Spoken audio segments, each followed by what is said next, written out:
সবাই আমাকে অবহেলা করে, ইগনোর করে। কেন আমি বুঝতে পারি না। অনেকেই ভাবে সবাই আমাকে অবহেলা করে, ইগনোর করে। আমার মনে হয় কোনো জাস্ট ভ্যালুই নেই।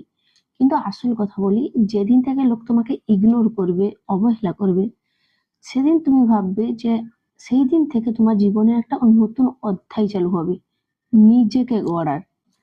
যেদিন থেকে তুমি অন্যের কথা শুনে চলবে, অন্যের খেয়াল রাখবে, সেই দিন অবধি কিন্তু তুমি তোমার নিজের মতো করে নিজের জীবনটা বাঁচতে পারবে না।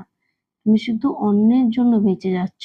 সবার ফোন ধরছো, সবার সমস্যার সমাধান করছো, সবাইকে হেল্প করছো, কিন্তু নিজের স্বপ্নটার জন্য কিছু করেছো? নিজের ভবিষ্যতের জন্য কিছু করেছো? করছো না।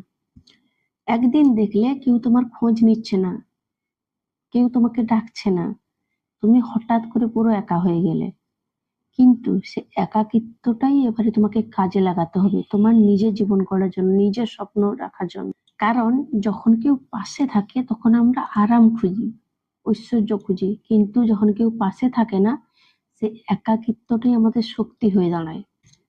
যেদিন থেকে তুমি নিজেকে গুরুত্ব দেবে, নিজের স্বপ্নটার কথা ভাববে, নিজের সম্পূর্ণ নিজের জীবনটাকে নিজের ভাববে, সেদিন দেখবে যারা অবহেলা করছিল, গুরুত্ব দিচ্ছিল না, ইগনোর করছিল, একসময় খোঁজ নেয়নি, তারাই তোমার খোঁজ নেবে, তোমার কথা মানবে, তোমার কথা শোনার জন্য ওয়েট করবে।